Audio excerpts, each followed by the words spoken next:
बरसों की मेहनत और रैंडम बॉक्स पर अपनी किस्मत आजमाने के बाद जब ryuki को आखिरकार एक एपिक कार्ड मिला तो उसकी खुशी मातम में बदल गई। उसके अपने ही दोस्तों ने उसे घेर लिया और बेरहमी से पीटना शुरू कर दिया। वे उसका एपिक कार्ड छीन चुके थे, फिर भी वे रुके नहीं। उसके बाल खींचते हुए और उसे लात मारते हुए उन्होंने मजाक में कहा, यह तो बस शॉप की फीस है। अगले ही पल उन्होंने ryuki का सिर जोर से जमीन पर दे मारा। खून से लथपथ और अधमरी हालत में होने के बावजूद ryuki अगले ही सेकंड खड्डा हो गया। उसने उन गुंडों की तरफ देखा तक नहीं। उसकी आंखों के सामने धुंधलापन था, पर उसका लक्ष्य साफ था। वह रेंगते हुए वापस उस शॉप की तरफ बढ़ा। उसे बस एक आखिरी बार रूलेट घुमाना था। तभी दुकान के ऊपर एक सुनहरी चमक उठी। शायद बरसों की नाकामी के बाद किस्मत उसे बदले का एक मौका दे रही थी। यह दुनिया अब वैसी नहीं रही थी जैसी पहले थी। एक दिन एक सुनहरे पेड यिग्द्राज़ल ने इस धरती पर अपनी जड्ढें जमा ली और देखते ही देखते पूरी दुनिया को अपनी टहनियों से ढंक लिया। इस नई दुनिया को लेबिरिंथ कहा जाने लगा। लोग इसे गॉड्स गेम कहते थे, लेकिन हर कोई इसमें प्लेयर नहीं बन सकता था। मजदूरी का दिन खत्म हुआ। सुपरवाइजर ने चिल्लाकर कहा, काम खत्म, सब अपना इक्विपमेंट वापस करो। नंबर 77 यानी ryuki थका हुआ वापस जा रहा था। तभी एक बूढ़े वेंडर ने उसे रोका।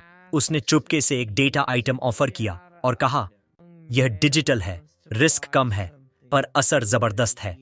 जब ryuki ने उसे अनसुना कर दिया तो वेंडर पीछे से चिल्लाया, घमंडी लड्ड का, तू भी हम जैसा ही एक नोबडी है और हमेशा रहेगा। ryuki एक तंग गली से होते हुए एक ऐसी जगह पहुंचा जिसका नाम था रैंडम बॉक्स। अंदर का माहौल तनाव से भरा था। कोई मशीन पर सिर पटक रहा था तो कोई अपनी पूरी जमा पूंजी हारने के बाद भीख मांग रहा था। ryuki के पास अब सिर्फ 5 स्टोन्स बचे थे। वह उस मशीन के सामने बैठ गया जो इंसान को दुनिया की कोई भी चीज दे सकती थी, बशर्ते उसकी किस्मत अच्छी हो। स्क्रीन पर आज का खास आइटम चमक रहा था, SSR account creation permit. ryuki जानता था कि प्लेयर बनने का यह उसका आखिरी रास्ता है। मशीन ने पूछा, perform a 10 item draw. ryuki ने बटन दबा दिया। पहला आइटम निकला, N रैंक टूथब्रश, एक मामूली टूथब्रश। दूसरा आइटम, एक और बेकार चीज, बेकार और फालतू सामानों का ढेर उसके चारों तरफ लग रहा था। लेकिन ryuki रुका नहीं। वह लगातार मशीन चलाता रहा, अपनी आखिरी उम्मीद को दांव पर लगाकर। मशीन से एक के बाद एक N रैंक आइटम्स निकल रहे थे। ryuki हताश होकर सोचने लगा कि लोग भले ही SR और SSR की बातें करते हैं, लेकिन उसे आज तक सिर्फ N और R रैंक ही मिले हैं। वह इतनी बार कोशिश कर चुका था कि अब गिनती भी याद नहीं थी। उसने मन ही मन दुआ की, बस एक बार, सिर्फ एक बार कुछ अच्छा निकल आए। तभी उसकी आंखों के सामने उसकी मां का चेहरा आ गया। उसे याद आया कि कैसे वह हॉस्पिटल के बिस्तर पर अपनी मां का हाथ थामे खड़ा था। अपनी मां की यादों ने उसके अंदर एक नई तड्डिच भर दी। अचानक मशीन ने अलग तरह से काम करना शुरू कर दिया। उसकी आवाज बदल गई थी। ryuki की धड़कनें रुक गईं। क्या यह कोई SR आइटम है या शायद उससे भी बड़ा? तभी मशीन से एक चीज बाहर निकली। उसकी आंखों के सामने एक SSR क्यूब चमक रहा था। यह एक स्पेशल सुपर रेयर आइटम था। ryuki उसे देखता रह गया। उसे अपनी आंखों पर यकीन नहीं हो रहा था। उसने कांपते हाथों से उस चमत्कार को छू लिया। उसने खुद से कहा, मैंने हार नहीं मानी, और देखो, मुझे मेरा इनाम मिल गया। उसके हाथ में उसकी आखिरी उम्मीद थी, यिग्द्राज़ल आइडेंटिफिकेशन कार्ड। यह अकाउंट क्रिएशन परमिट उस लेबिरिंथ की चाबी थी जो अनगिनत गेम्स पर आधारित एक अनोखी दुनिया थी। इस जगह पहुंचने का इकलौता तरीका एक एवेटार का इस्तेमाल करना था। ये एवेटार्स भले ही वर्चुअल बॉडीज थे, लेकिन यही वो जरिया थे जिनसे लेबिरिंथ के कीमती आइटम्स को असली दुनिया में लाया जा सकता था। आज के दौर में पूरी इंसानियत इस सिस्टम पर निर्भर थी और समाज को चलाने वाले लोग यही प्लेयर्स थे। लेकिन यह ताकत सिर्फ कुछ चुनिंदा लोगों को ही मिलती थी। ryuki जोश में खडीडीदा हुआ और स्टूल को पीछे धकेलते हुए दुकान से बाहर भागा। उसे सेंट्रल जोन पहुंचकर अपना अकाउंट रजिस्टर करना था। उसे लग रहा था कि अब वह अपनी जिंदगी फिर से शुरू कर सकता है। लेकिन अचानक ryuki हवा में उछला और सीधे जमीन पर जा गिरा। उसका सिर चकरा गया। तभी एक भारी आवाज गूंजी, बॉस, क्या यह वही लड्डी डीएचका है? एक आदमी ने पुष्टि की, हाँ, यही वो लकी लड्डी डीएचका है जिसे एसएसआर मिला है, लेकिन अब इसकी किस्मत खत्म हो चुकी है। उन गुंडों ने रियूकी के हाथ से वह अकाउंट क्रिएशन परमिट छीन लिया और अपने बॉस को थमा दिया। बॉस ने उस कार्ड को देखते हुए कहा, मैंने कभी नहीं सोचा था कि लिस्टिंग के बाहर मुझे कभी यह कार्ड देखने को मिलेगा। जमीन पर तड़े डढ़ पते हुए रियूकी के गले से बस एक ही आवाज निकली, नहीं, वह मेरा है, उसे मुझे मिला है। बेवकूफ, लड्डका, बॉस ने चिढ़ते हुए कहा और अपने आदमियों को उसे दबोचने का इशारा किया। रियूकी को एक बार फिर बेरहमी से जमीन पर पटक दिया गया। उसका चेहरा कीचड़ और खून से सन गया था। वह घिसटते हुए आगे बढ़ा और बॉस के पैर पकड़ लिए। वह गिद्दहा रहा था, प्लीज मेरा अकाउंट वापस दे दो, वह मेरा है। हमलावर ने उसे लात मारी और नफरत से चिल्लाया, क्या तू भूल गया कि एक नोबडी की तरह जीना कैसा होता है? बॉस ने उसे गर्दन से पकड़ा और उसके चेहरे के करीब लाकर बोला, अगर तुझे हमारी दुकान से कुछ इतना कीमती मिला है तो तुझे उसकी फीस तो भरनी ही होगी, पर चिंता मत कर, हम बहुत ईमानदार हैं, हम एक बहुत ही शानदार ट्रेड सौदा करेंगे। तभी रियूकी के अकाउंट में 30,000 पॉइंट्स ट्रांसफर कर दिए गए। ये रकम सिर्फ एक बार ड्रॉ करने के लिए काफी थी। बॉस ने उसे धक्का दिया और हंसते हुए कहा, लो, सौदा पूरा हुआ, अब इन पॉइंट्स का जो चाहे कर, पर अब मेरा पीछा छोड़ डाच। बारिश शुरू हो चुकी थी। रियूकी एक गंदे पानी के गड्ढे में पड़ रहा था, जबकि वो गैंग पैसों के बारे में बातें करती हुई दूर जा रही थी। तभी एक गुंडे ने पीछे मुड़ कर देखा, बॉस देखो, वो फिर से खड्डा हो रहा है। रियूकी कांपते हुए घुटनों के बल खड्डा हुआ। उसके सिस्टम पर एक लाल वार्निंग नोटिफिकेशन चमकने लगा, vitals are critical, seek medical help immediately. हालत गंभीर है, तुरंत अस्पताल जाए। उसका शरीर जवाब दे चुका था, पर उसके पैर अभी भी उस शॉप की तरफ बढ़ी रहे थे। बॉस ने मजाक उड़ाते हुए कहा, अगर इसमें इतनी जिद न होती तो इसे कभी एसएसआर मिलता ही नहीं। अगर इस बार भी कुछ अच्छा निकला तो हम फिर से एक सौदा करेंगे। जब एक आदमी ने पूछा कि अगर यह मर गया तो क्या होगा, तो बॉस ने ठंडे स्वर में कहा, एक नोबडी के मरने से किसी को कोई फर्क नहीं पड़ता। रियूकी को अब न कुछ सुनाई दे रहा था, न ठीक से दिखाई दे रहा था। उसके फेफड़े हवा के लिए तड़े चप रहे थे और उसकी नजरों के सामने सब कुछ धुंधला और टेढ़ा मेढ़ा डिस्टॉर्टेड हो रहा था। हर कदम एक पहाड़ चढ़ने जैसा था। वह गिरता पद्धता आखिरकार उस गाचा पैनल के सामने पहुंच गया। उसके शरीर में अब खड्डे होने की भी ताकत नहीं बची थी। वह फर्श पर ढेर हो गया, ठीक उस मशीन के नीचे। उसने कांपते हुए अपना हाथ ऊपर उठाया। उसका पूरा शरीर थरथरा रहा था, पर उसकी उंगलियां उस बटन की तरफ बढ़ रही थीं। उसने अपना सिर मशीन पर टिका दिया। मौत उसके बहुत करीब थी, पर उसकी आखिरी उम्मीद अभी भी उस कांपते हुए हाथ में थी। उसने अपनी पूरी बची खुची जान लगाकर उस बटन को दबाने की कोशिश की। रियूकी धुंधली आंखों से स्क्रीन को देख रहा था, जहां बार बार उसके वाइटल्स के खत्म होने की चेतावनी आ रही थी। तभी दुकान के बाहर खड़े गैंग लीडर की नजर अंदर से आती एक तेज रोशनी पर पड़ी। वह चौंक गया, यह क्या हो रहा है? अचानक यग्द्रासिल सिस्टम ने एक कैरेक्टर कन्वर्जन को मजबूर कर दिया और उससे नाम दर्ज करने को कहा। रियूकी को लगा जैसे वह किसी दूसरे आयाम में पहुंच गया है। वह एक अंधेरे मंच पर खड़ा था, जहां उस पर एक स्पॉटलाइट पर डर रही थी। उसने अपने हाथों को देखा, वह हथकड़ियों में जकड़ा हुआ था। एक भारी आवाज गूंजी, तुम्हें गिल्ड की गोपनीय जानकारी लीक करने का दोषी पाया जाता है। तुम्हें निर्वासित, एग्जाइल किया जाता है। रियूकी चिल्लाया कि उसने कुछ नहीं किया, पर वह बोल नहीं पा रहा था। उसे अपनी मां का चेहरा याद आया और वह चीखा, मुझे मां के ऑपरेशन के लिए पैसे कमाने हैं। पर एक आवाज ने कहा, बहुत देर हो चुकी है, जागो 717। रियूकी एक चीख के साथ होश में आया। उसने खुद को पानी के एक शांत कुंड, रिफ्लेक्टिंग पूल में बैठा पाया। क्या मैं मर गया? उसने सोचा। तभी उसके सामने एक अजीब चीज तैरती हुई आई। उसे लगा कि यह कोई सफाई करने वाला रोबोट है, लेकिन उस मशीन ने जवाब दिया, मास्टर, मेरा नाम लायन है, मैं रैंडम बॉक्स डिवाइस का सिस्टम हूं। लायन ने उसे बधाई देते हुए कहा, मुबारक हो मास्टर, आपने दुनिया का इकलौता दी ओनली रैंक आइटम प्राप्त किया है। रियूकी दंग रह गया। उसने अब तक सिर्फ एन, आर, एस आर और SSR के बारे में सुना था। यह दी ओनली रैंक क्या थी?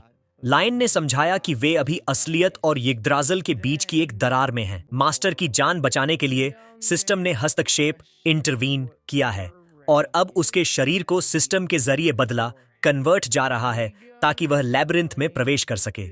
मौत के मुंह से वापस आए र्यूकी ने अपना नाम दर्ज करने का फैसला किया। उसने अपनी जिंदगी के इस आखिरी और सबसे बड़े मौके को गले लगा लिया। जैसे ही सेटअप पूरा हुआ, उसके शरीर में एक जबरदस्त ऊर्जा दौड़ने लगी।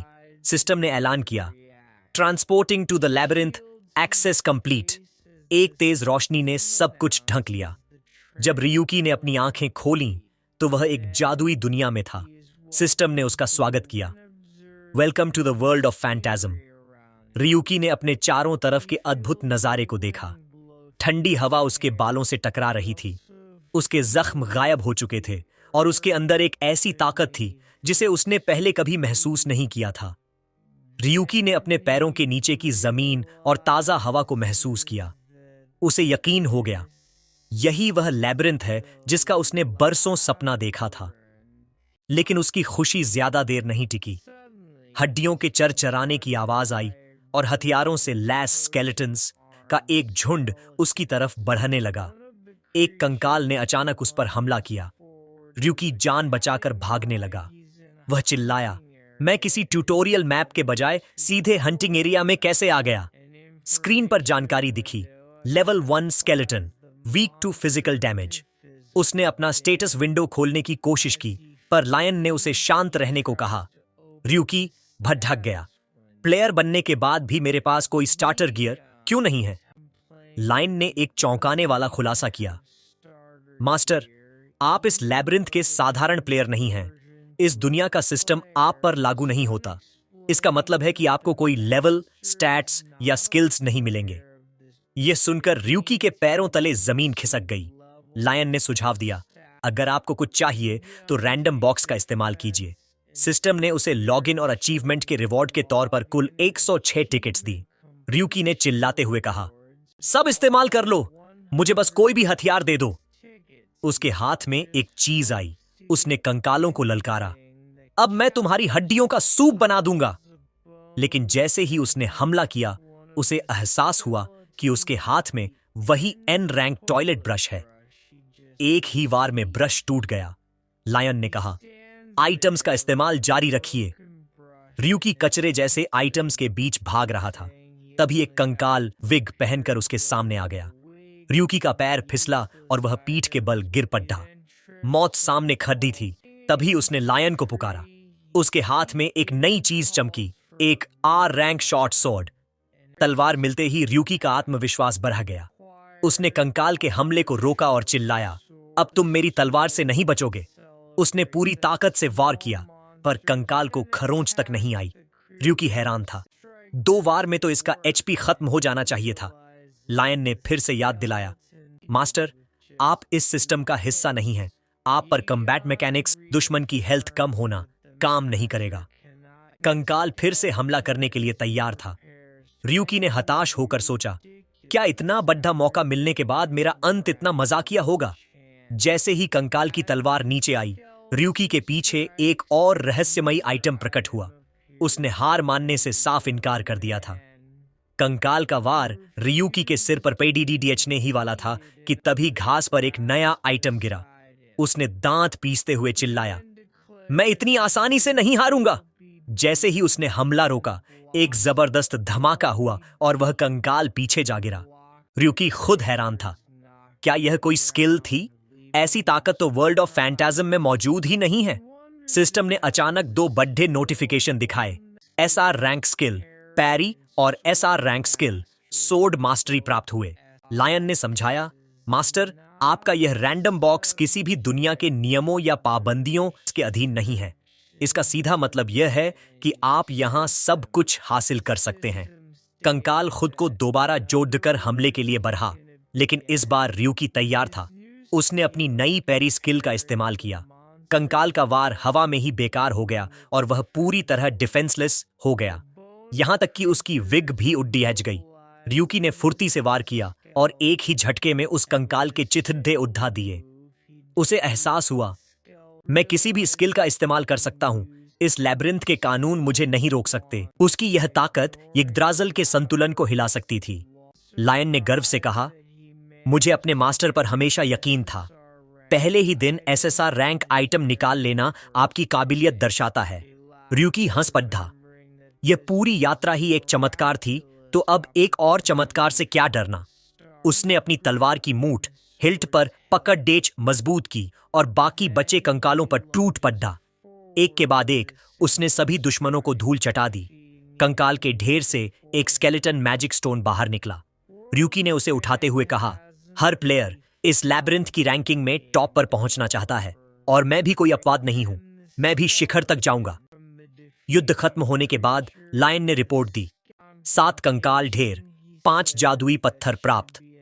यहां एक्सपीरियंस पॉइंट्स को रैंडम बॉक्स पॉइंट्स में बदल दिया गया था।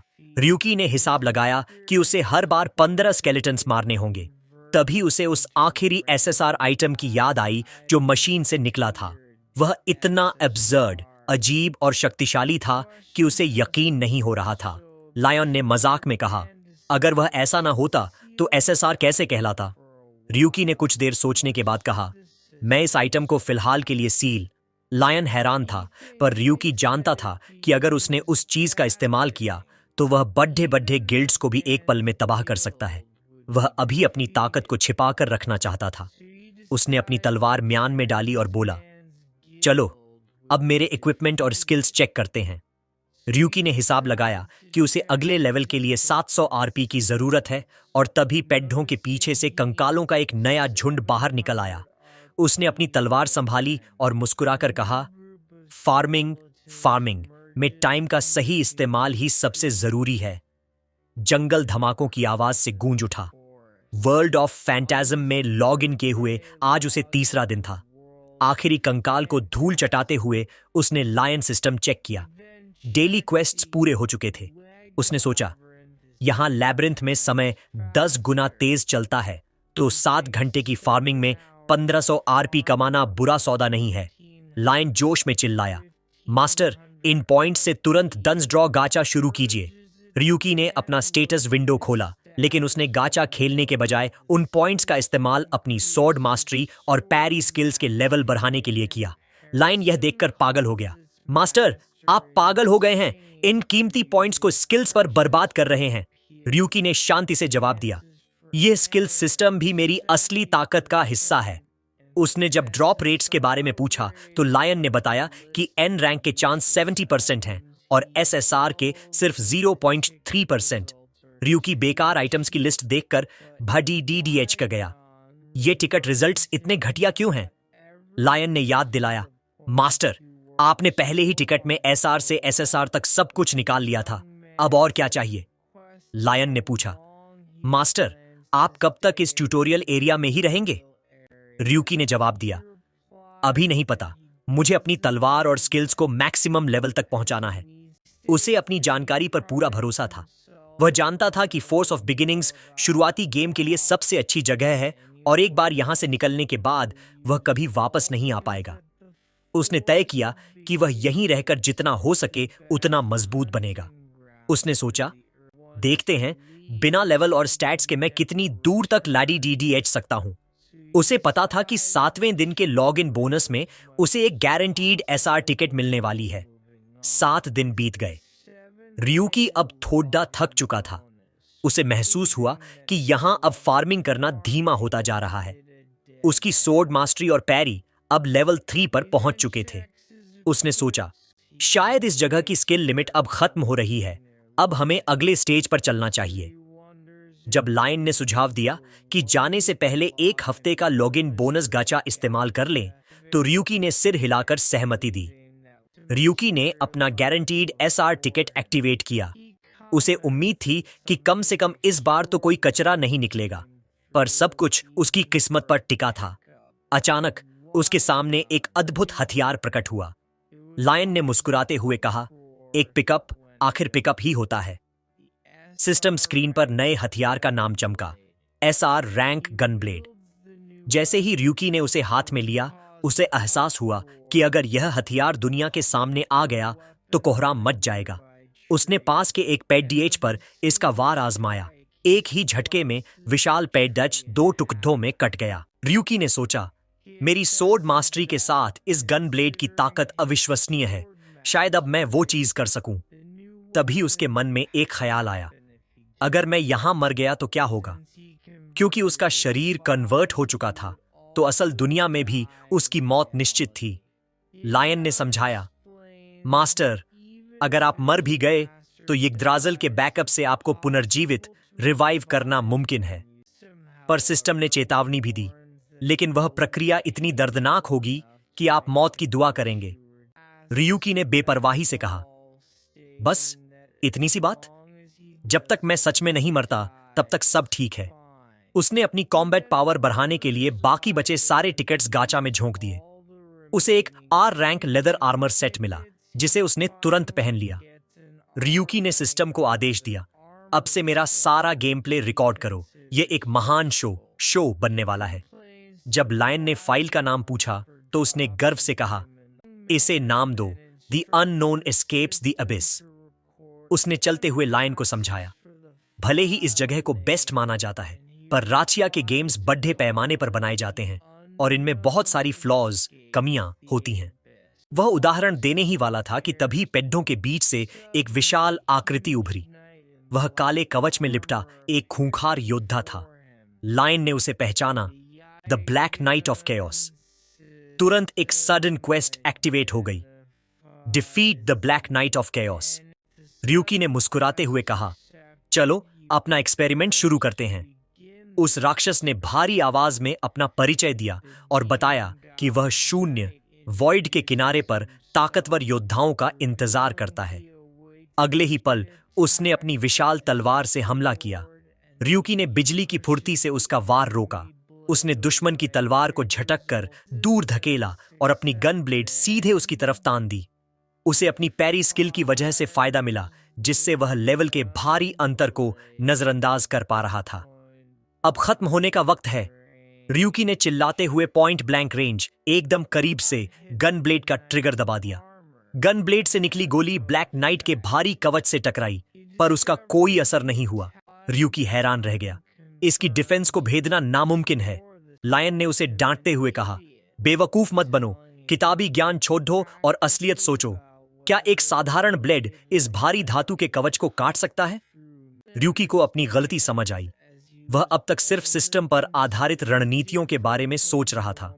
उसने एक कदम आगे बढ़ाया और मन ही मन कहा, इस गेम जैसी दुनिया में मैं आम खिलाड़ियों से अलग हूं। मुझ पर इस दुनिया के नियम लागू नहीं होते।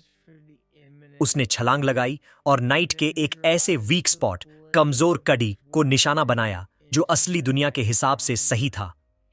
उसने अपनी गन ब्लेड का ब्लेड सीधे नाइट के कंधे के जोड़ के अंदर घुसा दिया। अब ये लो, उसने चिल्लाते हुए पॉइंट ब्लैंक धमाका किया। एक जबरदस्त विस्फोट हुआ जिसने नाइट के उस हाथ को बेकार कर दिया। राक्षस का हाथ जमीन पर जा गिरा और उसका संतुलन बिगड़ गया। ryuki समझ गया कि सिस्टम से आजाद होने का असली मतलब क्या है। वह सीधे दुश्मन के फिजिकल बॉडी को नुकसान पहुंचा सकता है।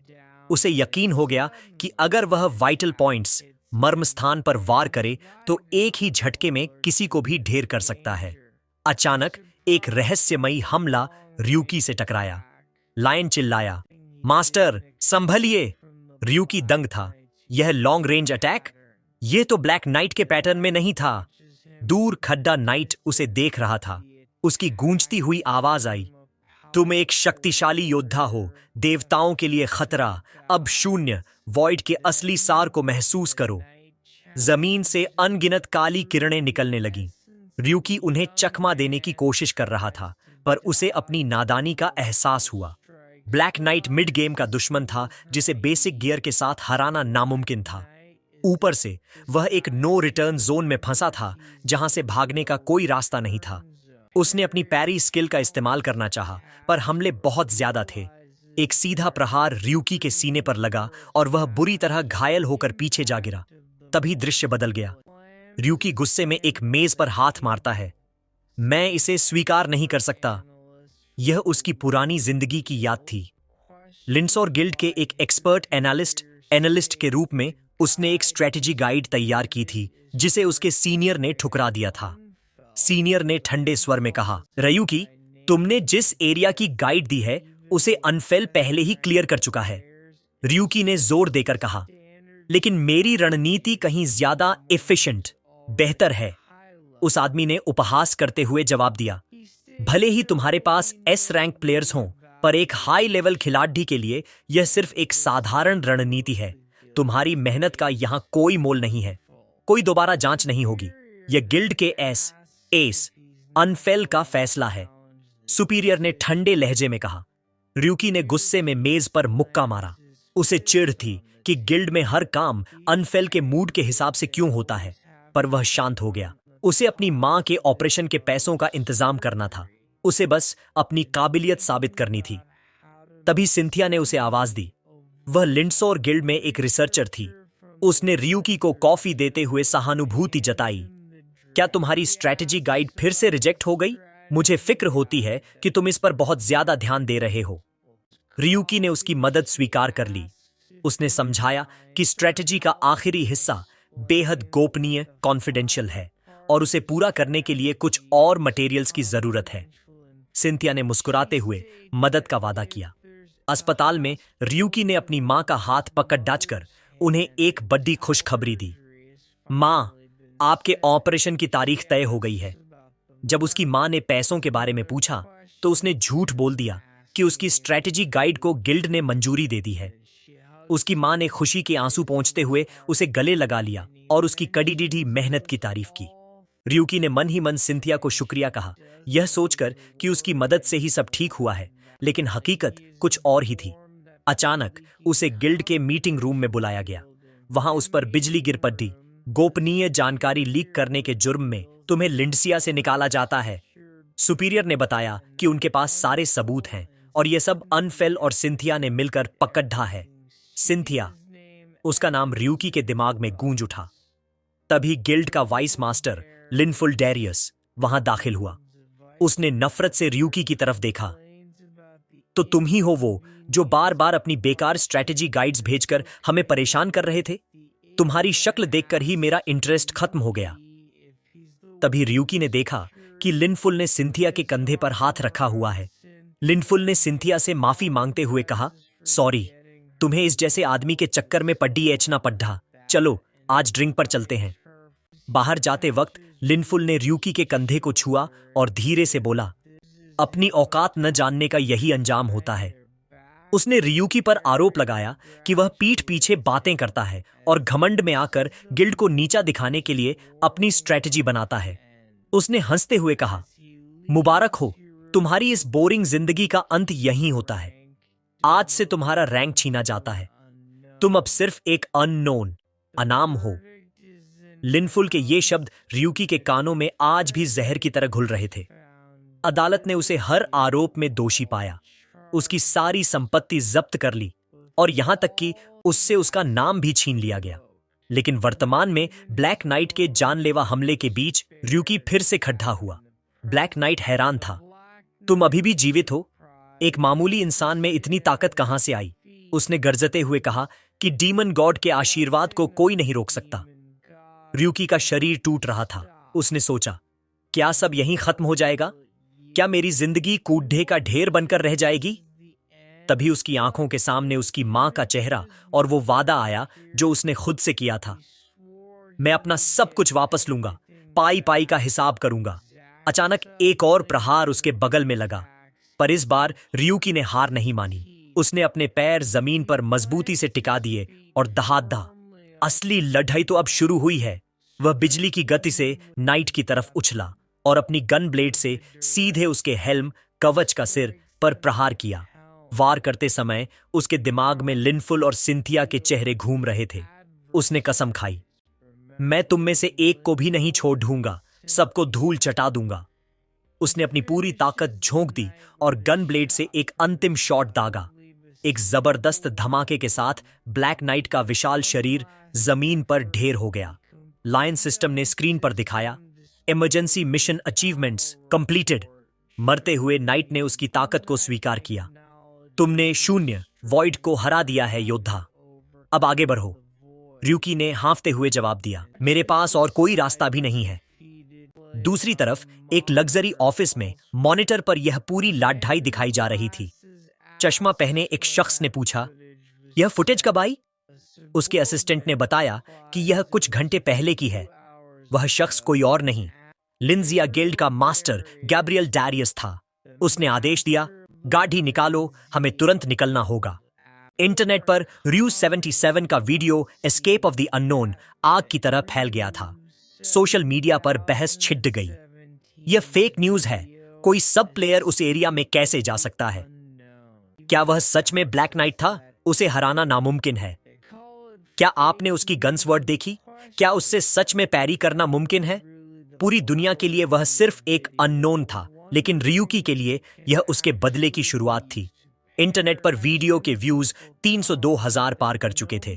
ज्यादातर लोगों का मानना था कि यह गेम का कोई बग, खामी है, क्योंकि इसे समझने का और कोई रास्ता नहीं था। लिंसिया गिल्ड के एनालिस्ट्स माथापच्ची कर रहे थे। दूसरी साल की एनालिस्ट रागनार ने हैरान होकर पूछा, क्या इस प्लेयर का नाम RU 77 है? खुद को एक्सपर्ट मानने वाली रागनार को भी मानना पड़ा कि यह फुटेज उसकी समझ से बाहर है। उसने सुझाव दिया कि शायद प्लेयर ने किसी ग्लिच का इस्तेमाल किया है और गिल्ड को उससे संपर्क करना चाहिए, लेकिन उसके सीनियर ने मना कर दिया। सीनियर ने वीडियो में दिख रहे चेहरे को पहचान लिया था, पर उसे यकीन नहीं हो रहा था कि एक अननोन के पास अकाउंट कैसे हो सकता है। एक आलीशान कमरे में लेटे हुए लिनफुल ने चिढ़कर पूछा, यह र्यूकी कौन है? गिल्ड मास्टर गैब्रियल ने शांत स्वर में याद दिलाया, यह वही एनालिस्ट है जिसने 3 साल पहले वह स्ट्रैटेजी गाइड बनाई थी। तुम्हारी ही जिद पर उसे निकालकर अननोन बनाया गया था, और आज उसी आदमी ने अकेले केओस ब्लैक नाइट को हराने का वीडियो पोस्ट किया है। लिनफुल आगबूला हो गया। मैंने भी देखा है वो वीडियो, वह पक्का कोई ग्लिच है। एक मामूली नोबडी पर अपना वक्त बर्बाद करना बेकार है। उसने अपने भाई गैब्रियल को डरपोक तक कह डाला। पर गैब्रियल जानता था कि खेल बदल चुका है। उसने अपने आदमियों को आदेश दिया, पता लगाओ कि निकाले जाने के बाद से यह लड़िचका कहां था। वह जानबूझकर हमें उकसा रहा है। उसे डर था कि उसका बेवकूफ छोटा भाई लिनफुल गुस्से में कोई गलत कदम न उठा ले। इधर गेम के अंदर र्यूकी के सामने सिस्टम विंडो चमकी। Body recovery rate 87%, you can move now. वह खड्डा हुआ। उसे लगा था कि बहुत दर्द होगा, पर उसका शरीर अब तैयार था। लायन ने उसे लगी चोटों की गंभीरता के बारे में बताया तो र्यूकी ने फीकी मुस्कान के साथ कहा, मुझे इस दर्द की आदत डालनी होगी, क्योंकि आगे ऐसा सैकड़ों बार होने वाला है। उसने उस इलाके की आखिरी झलक देखी और कहा, अलविदा ट्यूटोरियल एरिया। वह जानता था कि असली मंजिल डीमन गॉड टावर है, पर वहां पहुंचने के लिए पहले उसे आसपास के डंजन्स, काल कोठरियों को जीतना होगा। जब लायन ने वीडियो रिलीज करने के खतरे के बारे में पूछा तो र्यूकी ने बेपरवाही से कहा, मुझे पता है मैं क्या कर रहा हूं। मेरे दुश्मन इतनी छोटी सी चीज पर अभी कोई बड़ा कदम नहीं उठाएंगे। ये तो बस शुरुआत है। र्यूकी ने अपना प्लान लायन को समझाया। अभी के लिए वे यही सोचेंगे कि यह सिर्फ एक ग्लिच है। मैंने जानबूझकर यह वीडियो सार्वजनिक किया है, क्योंकि मुझे पता है कि वे बदला लेने की फिराक में होंगे। वे पहले जानकारी जुटाएंगे और इसे एक जाल समझेंगे। उसने मुट्ठी भींचते हुए कहा, जितना ज्यादा ध्यान इस वीडियो पर जाएगा, उनके पास विकल्प उतने ही कम होंगे। लिनफुल डैरियस को हराने का रास्ता साफ है, बस उसे बाहर निकालना है। लायन ने मास्टर की चालाकी की तारीफ की। र्यूकी ने तय किया कि वह उसे तब तक उकसाएगा जब तक वह खुद सामने न आ जाए। वही उनका उसे खत्म करने का असली मौका होगा। लायन ने सलाह दी, मास्टर, हमारे पास 15,000 RP और 20 टिकट्स हैं, क्यों ना थोड़ा गचा का मजा लिया जाए। र्यूकी का ध्यान अपनी सुरक्षा पर था। उसने कहा, हमें पहले गांव पहुंचना होगा। मुझे हर 10 दिन में लेबिरिंथ छोड़कर अपनी असली बॉडी को सुरक्षित करना होगा। लेकिन लायन ने एक चौंकाने वाली बात बताई, मास्टर, बाकी प्लेयर्स की तरह आप कोई एवेटार नहीं हैं। फोर्स कन्वर्जन की वजह से आपका असली शरीर ही गेम के अंदर ट्रांसफर हो चुका है। इसका मतलब था कि वह खेल के अंदर मरता है तो असलियत में भी मर जाएगा। लायन ने सुझाव दिया कि एक बार रियल वर्ल्ड में वापस जाकर चेक कर लेना चाहिए। र्यूकी ने कमांड दी, एग्जीक्यूट रियलिटी रिटर्न। अचानक ryuki ने खुद को उसी रैंडम बॉक्स शॉप के अंदर पाया जहां वह गिरा था। उसे ताज्जुब हुआ कि इतनी गंभीर चोटों के बाद भी उसका शरीर बिल्कुल सामान्य महसूस हो रहा था। लायन ने गर्व से कहा, अब समझे हमारे सिस्टम की महानता। साथ ही उसने चेतावनी दी, मास्टर, इस दुकान में कई इलीगल कैमरास लगे हैं, क्या मैं उन्हें ब्लॉक कर दूं? तभी दुकान का दरवाजा खुला और वहीं गुंडे अंदर दाखिल हुए। लीडर ने उसे घूरते हुए कहा, ओह, तो अननोन जिंदा है, हमें लगा तू मर गया होगा। बता, कल से कहां छिपा था? लीडर ने बताया कि जैसे ही उन्होंने उसे कैमरों में देखा, वे फौरन यहां आ गए। उन्हें शक था कि उसके पास कुछ बहुत कीमती है। इससे पहले कि वे उसे पकड़ DDH पाते, ryuki ने खिद्दाकी का कांच तोड़ा और बाहर की तरफ भाग निकला। लायन ने भागते हुए पूछा, मास्टर, अब आपके पास इतनी ताकत है, फिर आप इनसे भाग क्यों रहे हैं? ryuki जानता था कि सरेआम अपनी ताकत दिखाना अभी सही नहीं है। वह उन्हें एक ऐसी जगह ले जाना चाहता था जहां कोई गवाह न हो। ryuki ने भागते हुए झुंझलाकर कहा, यह साफ है, मैं एक साथ 10 लोगों से नहीं भिड़ सकता। सिस्टम ने उसकी बात समझी और सुरक्षित रास्ता खोजने का ऑफर दिया। लायन ने उसे निर्देश दिया, अगले कोने से मुड़े, सीधे जाएं और फिर बाएं मुड़े। ryuki ने शक जताते हुए पूछा, क्या मैं वाकई तुम पर भरोसा कर सकता हूं? लेकिन जैसे ही वह मुड़ा, उसके मुंह से चीख निकल गई। सामने एक बंद दीवार थी। ryuki को अपनी बेवकूफी पर गुस्सा आया। मैं भी कितना बड़ा बेवकूफ हूं जो एक बेकार सिस्टम पर भरोसा कर बैठा। उसने लायन की तरफ मुड़कर उसे खरी खोटी सुनाई, पर सिस्टम अपनी बात पर अड़ा रहा कि इसके पीछे एक ठोस वजह है। तभी उन गुंडों के झुंड ने उसे घेर लिया। लीडर ने हांफते हुए कहा, क्या अब हमें यह लुका छिपी बंद करनी चाहिए? तूने हमें बहुत थकाया है। अब चुपचाप वह आइटम मेरे हाथ में थमा दे, वरना अंजाम बुरा होगा। ryuki को एहसास हुआ कि ये लोग शुरू से ही लायन सिस्टम के पीछे पड़े थे। उसने तुरंत आदेश दिया, सिस्टम, फिर से कन्वर्जन शुरू करो। लायन ने उसे बताया, मास्टर, आपके बाईं ओर एक पुरानी लकड़ी की तलवार वुडन सोर्ड पड़ी है, उसे उठा लें। ryuki उलझन में था, पर उसने तलवार उठा ली। सिस्टम ने समझाया कि चूंकि उसके पास कोई असली हथियार नहीं था, इसलिए उसने सबसे छोटे रास्ते से उसे यहां तक पहुंचाया ताकि वह यह तलवार हासिल कर सके। ryuki चिल्लाया, यह सिर्फ एक लकड़ी की तलवार है, इससे मैं क्या करूंगा? उनमें से एक आदमी हंसते हुए आगे बढ़ा, क्या तू इस खिलौने से हमसे लड़ेगा? लीडर ने हमला करने का इशारा किया। जैसे ही वह गुंडा अपनी लोहे की रॉड लेकर झपटा, ryuki की लकड़ी की तलवार की एक बिजली जैसी चोट ने उस लोहे की रॉड के परखच्चे उड़ा दिए। इससे पहले कि वह समझ पाता, ryuki का एक और वार उसके सीने पर लगा और वह वहीं ढेर हो गया। बाकी गुंडे यह देखकर सन्न रह गए। ryuki के चेहरे पर एक डरावनी मुस्कान आई। इतनी जल्दी मत घबराओ, ये कोई लैब्रिंथ नहीं है जहां नियम तुम्हें बचा लें। उसकी सोर्ड मास्टरी और पैरी स्किल्स असल दुनिया में भी एक्टिवेट हो गई थीं। गुंडे चिल्लाने लगे, ये पक्का कोई चीट इस्तेमाल कर रहा है। बॉस, यह ZDH का खतरनाक है। लीडर ने अपने दांत पीसते हुए चिल्लाकर कहा, पीछे मत हटो, ये सिर्फ एक मामूली नोबडी है। हमें इसे हर हाल में पकड़ना होगा क्योंकि इसके पास कोई बहुत बड़ी चीज हाथ लगी है। उसने अपनी पहचान बताते हुए कहा, हम ब्लैक स्नेक्स के सदस्य हैं, इस इलाके के असली राजा। लेकिन इससे पहले कि वह अपनी बात पूरी कर पाता, ryuki की लकड़ी की तलवार उसकी गर्दन के पास थी।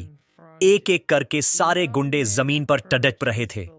आखिरी बचे हुए आदमी ने हाथ जोड़ ढाकर भीख मांगी, प्लीज रुक जाओ, मुझे मत मारो। ryuki उस गैंग लीडर के पास पहुंचा जो अब डर के मारे कांप रहा था। ryuki ने उसे ठंडा जवाब दिया, तुम जैसे छोटे मोटे गुंडों को अपनी औकात से ज्यादा घमंड नहीं करना चाहिए। जैसे ही ryuki ने वह लकड़ी की तलवार अपने हाथ में ली, उसके शरीर में एक बिजली सी दौड़ गई। उसकी सोर्ड मास्टरी लेवल 3 पर थी और उसे एहसास हुआ कि यह एहसास आम खिलाड़ियों से बिल्कुल अलग था। चूंकि उसका असली शरीर, फिजिकल बॉडी कन्वर्ट हुआ था, इसलिए लेब्रिंथ में मिलने वाली हर ताकत उसे असल जिंदगी में भी पहले से कहीं ज्यादा मजबूत बना रही थी। जमीन पर पड़े गुंडों को घूरते हुए उसने ठंडी आवाज में कहा, कल तुमने मेरा अकाउंट क्रिएशन राइट छीना था, आज उस अधूरे हिसाब को पूरा करने का वक्त है। गुंडे गुस्से में चिल्लाते हुए एक साथ उसकी तरफ झपटते, लेकिन ryuki की फुर्ती के आगे वे टिक नहीं पाए। एक सटीक प्रहार से उसने पहले को ढेर किया और अगले ही पल दूसरे गुंडे को बेदम कर दिया। अब वह सीधे उस गैंग लीडर की तरफ बढ़ा। लीडर ने अपनी रॉड हवा में लहराई और चिल्लाया, मुझसे दूर रह।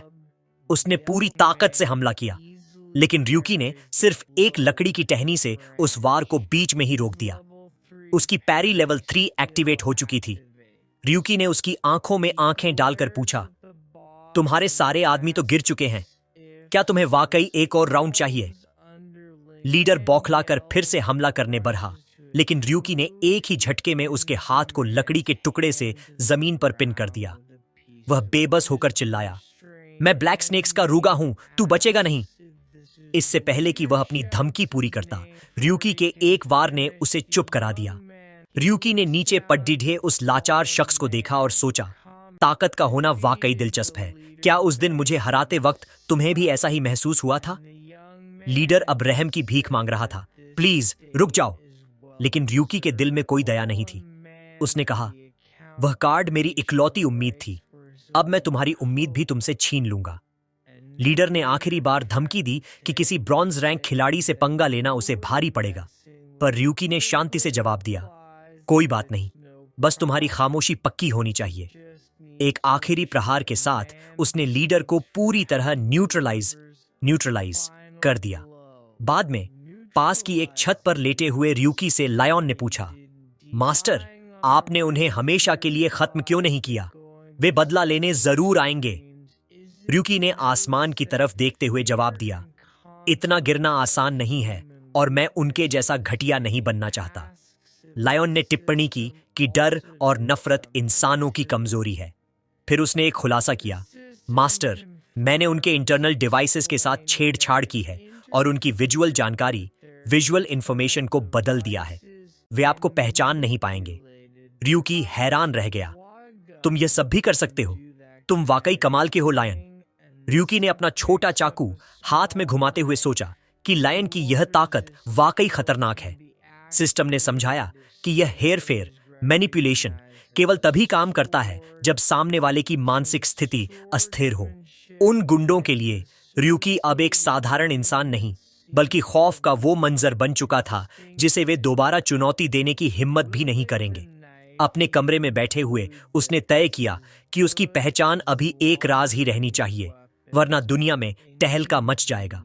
उसने चाकू को हवा में लहराया और महसूस किया कि अब तलवारबाजी उसके शरीर का हिस्सा बन चुकी है। उसने मुस्कुराकर कहा, अगर मैं इसे तलवार की तरह महसूस कर सकूं, तो मेरी स्किल्स इस छोटे चाकू पर भी काम करेंगी। बड़े हथियारों को हर जगह साथ ले जाना मुमकिन नहीं है। लायन ने उसे एक और अच्छी खबर दी, चूंकि वह यिग्द्राज़ल के बाहर का अस्तित्व है, इसलिए उस पर तेजी से बुढ़ापा, एक्सेलरेटेड एजिंग जैसे कोई साइड इफेक्ट्स नहीं होंगे। कुछ घंटों बाद र्यूकी उसी गैंग लीडर से मिला जिसे उसने धूल चटाई थी। लीडर अब डरा सहमा सा खड़दहचा था। उसने चाकू को गौर से देखा और हैरानी जताई कि मास्टर इतनी जल्दी रिकवर कैसे हो गए। लीडर ने बड़बड़ाते हुए कहा कि अकाउंट क्रिएशन राइट्स बेचकर जो पैसे मिले थे, उनसे उसने मेडिकल फीस चुका दी है और वह जल्द ही सब लौटा देगा। र्यूकी ने उसे तीखी नजरों से घूरते हुए चुप करा दिया। तुम्हें मैंने अपनी मर्जी से जिंदा छोड़ा है, यह मत भूलना। अब चलो, मुझे रास्ता दिखाओ। वे दोनों शहर के एंटरटेनमेंट डिस्ट्रिक्ट, मनोरंजन क्षेत्र की तंग गलियों में पहुंचे। गंदगी और अंधेरे के बीच से होते हुए वे एक ऐसी जगह रुके जिसका नाम था यूरुजू शूतनकाओ। लीडर ने कंफर्म किया कि यह जगह गैर कानूनी सौदों के लिए मशहूर है। र्यूकी को एहसास हुआ कि यही वो जगह है जहां उसकी उम्मीदों का सौदा किया गया था। जैसे ही वे अंदर दाखिल हुए, एक अजीब सी आवाज ने उनका स्वागत किया। क्या हमारे पास कोई नया ग्राहक आया है? एक रहस्यमयी शख्स सामने आया जिसने अपना परिचय शिजुकी के रूप में दिया, जो उस जगह का मालिक था। तभी लायन ने र्यूकी के कान में चेतावनी दी, सावधान मास्टर, ये कोई इंसान नहीं है। र्यूकी ने गौर किया कि उसकी आवाज और हरकतें बनावटी थीं। उसने सीधे पूछा, क्या फुल बॉडी इमिटेशन, पूरे शरीर की नकल इस दुनिया में प्रतिबंधित नहीं है? शिजुकी खिलखिलाकर हंसा। उसकी आवाज में एक यांत्रिक गूंज थी। तुम्हारी नजरें बहुत तेज हैं, पर एक ब्लैक मार्केट डीलर से कानूनों की बात करना मजाक जैसा लगता है। खैर, बताओ। तुम यहाँ क्या ढूंढ रहे हो? रियूकी बिना किसी झिझक के काउंटर के पास पहुंचा और सीधे शब्दों में पूछा, मेरे अकाउंट क्रिएशन राइट्स का क्या हुआ? उसके साथ आए रूबा, गैंग लीडर, के पसीने छूट गए। उसे उम्मीद नहीं थी कि रियूकी इतनी बेबाकी से बात करेगा। शिजुकी ने शांति से जवाब दिया, देखिए, अकाउंट क्रिएशन राइट्स बहुत डिमांड में रहते हैं। दुर्भाग्य से वे बिक चुके हैं और अब यहां उपलब्ध नहीं हैं। उसने अपनी चमकती यांत्रिक आंखों से रियूकी को देखा और पूछा, क्या आप यहां सिर्फ इसी एक मामूली चीज के लिए आए हैं? रियूकी ने जवाब दिया, बिल्कुल नहीं। उसने काउंटर पर एक भारी बैग रखा और कहा, मैं यहां एक डील करने आया हूं। शिजुकी ने बैग खोलकर देखा और उसके होश उड्डी एच गए। क्या ये मैजिक स्टोन्स हैं? उसने हैरानी से पूछा। शिजुकी ने पत्थर को गौर से देखा और पूछा, क्या तुम्हें इनकी असली कीमत पता है? रियूकी ने ठंडा जवाब दिया, सिर्फ इसलिए कि मैं एक अननोन हूं। मुझे कम आंकने की गलती मत करो। लैबिरिंथ के आइटम्स दो तरह के होते हैं, कॉमन आइटम्स जो सिर्फ गेम के अंदर रहते हैं, स्पेशल आइटम्स जिन्हें असली दुनिया में लाया जा सकता है। मैजिक स्टोन्स सबसे खास स्पेशल आइटम्स हैं। इनसे ईथर निकाला जाता है जो आज की दुनिया का मुख्य ऊर्जा स्रोत, एनर्जी सोर्स है। पत्थर जितना उच्च रैंक का होगा, ईथर उतना ही शुद्ध होगा। शिजुकी को समझ नहीं आ रहा था कि कोई इतनी कीमती चीज एक ब्लैक मार्केट डीलर को क्यों बेचेगा। रियूकी ने साफ किया कि उसने इसे सीधे हासिल किया है, इसलिए वह इसे बिना किसी रिकॉर्ड के चुपचाप बेचना चाहता है। शिजुकी ने रूबा को वहां से तुरंत जाने को कहा। रियूकी के एक इशारे पर रूबा दुम दबाकर दुकान से भाग निकला। अब दुकान में सन्नाटा था।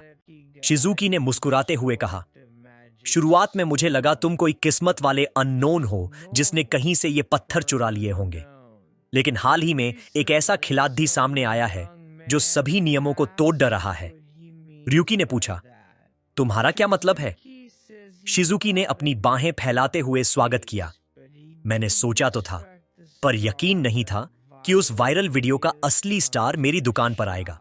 स्वागत है, रायू 7 नोट 17। उसने एक ऐप के जरिए पत्थर का अप्रेजल, मूल्यांकन किया और खुलासा किया कि यह केओस ब्लैक नाइट का जादुई पत्थर है। पूरी दुनिया में तुम इकलौते हो जिसने ट्यूटोरियल एरिया में उसे हराया है। शिजुकी ने झुककर पूछा, अब बताओ रायू 717, तुम एक ब्लैक मार्केट डीलर से आखिर चाहते क्या हो?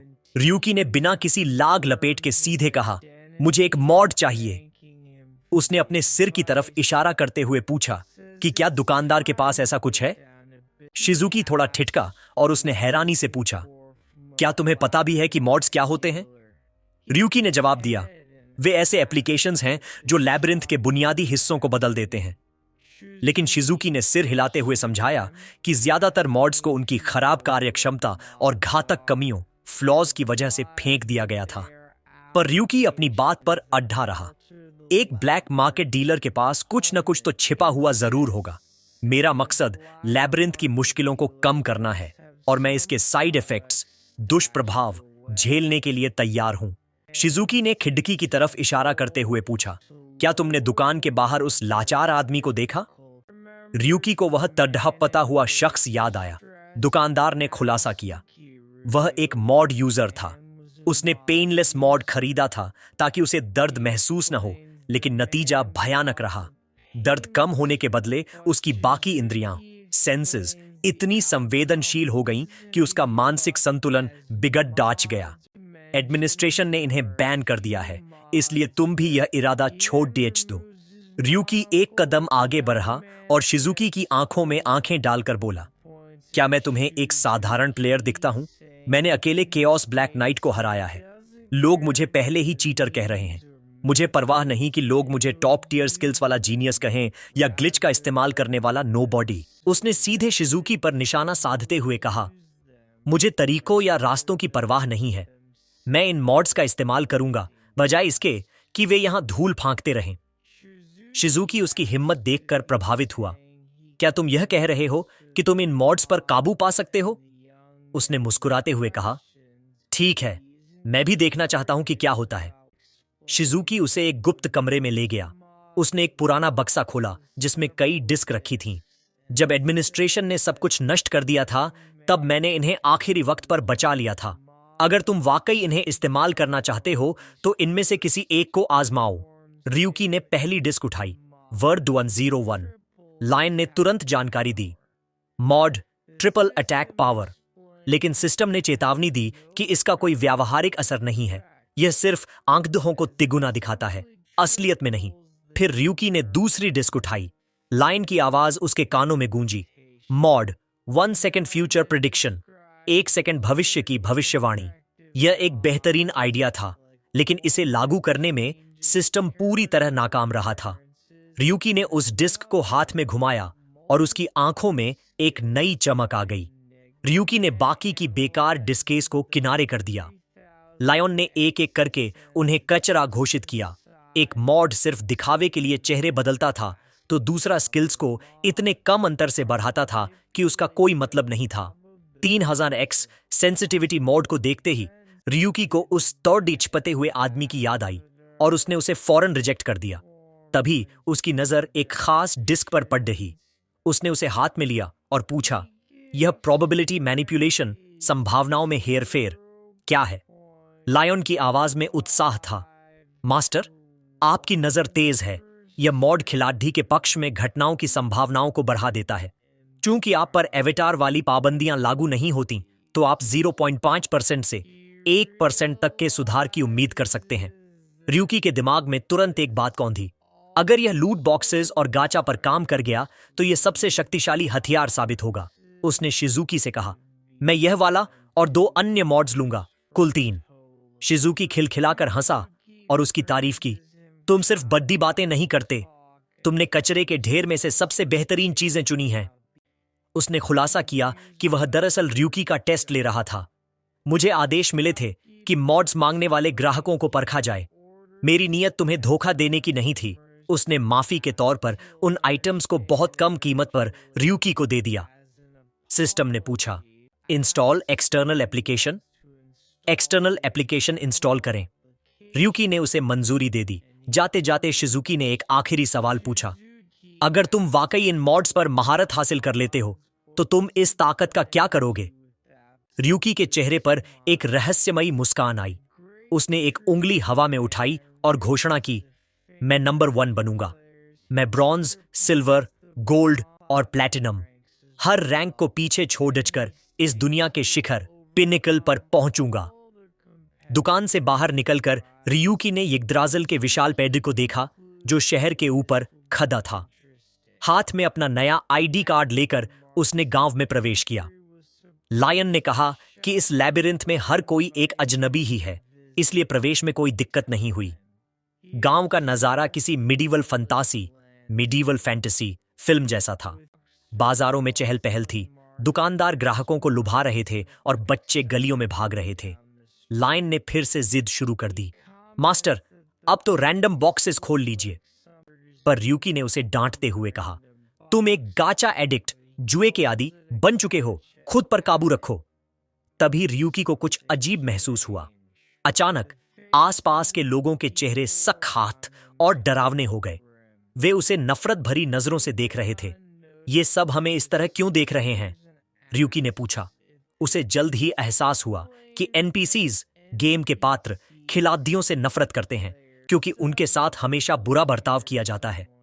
अभी वह माहौल को समझने की कोशिश कर ही रहा था कि तभी पीछे से किसी के चिल्लाने की आवाज आई, तेरी हिम्मत कैसे हुई मेरी दुकान से चोरी करने की? वह आदमी गिद्धा रहा था, मुझे माफ कर दीजिए, मुझे बहुत भूख लगी थी। रियूकी यह सब देख रहा था। उसने गौर किया कि उस आदमी के कपड़े गांव के बाकी लोगों से बिल्कुल अलग थे। लायन ने जानकारी दी, मास्टर, यह स्पेस एलियन लैबिरिंथ का निवासी है। 3 महीने पहले यिग्द्राज़िल ने उस गेम को बंद कर दिया था। जब कोई लैबिरिंथ बंद होती है तो उसके निवासियों को दूसरे गेम्स में शरण लेनी पड़ती है। रियूकी को सारा माजरा समझ आ गया। नए संसार में खुद को ढालना किसी के लिए भी आसान नहीं होता। लायन ने चेतावनी दी कि यिग्द्राज़िल किसी भी बेकार गेम को बेरहमी से बंद कर देता है और अगर यह गेम भी बंद हुआ तो रियूकी के पास वक्त कम है। उसने गंभीरता से कहा, अगर यह गेम खत्म भी हो जाए तब भी मुझे कोई फर्क नहीं पड़ता। बस उससे पहले मुझे अनफेल और लिंसिया गिल्ड को धूल चटानी है। एक सुरक्षित कमरे इन रूम में पहुंचते ही लायन फिर से उछलने लगा। क्या अब रैंडम बॉक्सेस खोलने का वक्त आ गया है? रियूकी ने पहले प्रोबेबिलिटी मॉड चेक किया। लायन ने मजाक में कहा कि संभावना बढ़ाना तो चीटिंग है। रियूकी ने देखा कि एन रैंक बेकार आइटम आने की दर कम हो गई थी और एसएसआर के चांस 0.3% से बहकर 1% हो गए थे। यह सुनने में छोटा लग सकता है, पर गचा की दुनिया में यह बहुत बड़ा अंतर था। उसके पास 40 टिकट्स, 2 गारंटीड एसआर्स और 15,000 आरपी थे। लायन चिल्लाया, अब एसएसआर सिर्फ एक सपना नहीं है। लेकिन जैसे ही रियूकी ने पहले 40 टिकट्स इस्तेमाल किए, उसका चेहरा उतर गया। उसके कमरे में बेकार कचरे और फालतू आइटम्स का ढेर लग गया। रियूकी भड़क गया। ये रेट्स पूरी तरह से रिग्ड, फिक्स हैं। लायन ने कटाक्ष करते हुए कहा, इस शानदार प्रदर्शन के लिए बहुत बहुत बधाई मास्टर।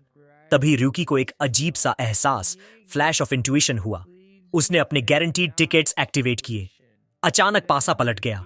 लायन की आवाज ही बदल गई। वह नाचने लगा। ओ माय गॉड, आप तो भगवान हैं। आपने इन फिक्स रेट्स को हरा दिया। स्क्रीन पर 2 महाशक्तियां चमकीं। SR rank skill, lightning step, बिजली जैसी फुर्ती से चलने की कला। एसएसआर रैंक स्किल, इंट्यूशन, अंतर्ज्ञान। इंट्यूशन एक परमानेंटली एक्टिव स्किल थी जो उसकी छठी इंद्रिय, सिक्स्थ सेंस, को कई गुना बढ़ा देती थी। रियूकी ने सोचा, लाइटनिंग स्टेप तो समझ आता है कि यह मुझे तेज रफ्तार देगा, पर यह इंट्यूशन आखिर क्या बला है।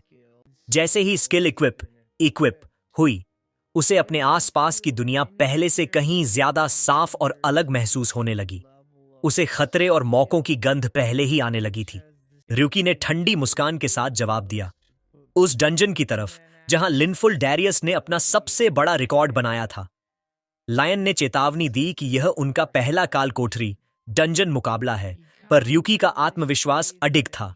मैं इस जगह की एक एक ईंट को लिनफुल से बेहतर जानता हूं। मैं उससे हारने के लिए पैदा नहीं हुआ। एक विशाल गुफा के मुहाने पर एडवेंचरर्स का एक ग्रुप तैयार खाड़ी डीडीछा था। उनका लीडर सबको सतर्क रहने की हिदायत दे रहा था। तभी कुल्हाड़ी एक्स लिए एक भारी भरकम योद्धा की नजर रियूकी पर पड़ी। वह आगे बढ़ रहा और रियूकी का रास्ता रोकते हुए चिल्लाया, ए लड्ढके, तू पागल है क्या? इस खतरनाक डंजन में अकेले घुसने की हिम्मत कैसे की? क्या तुझे अपनी जान प्यारी नहीं है?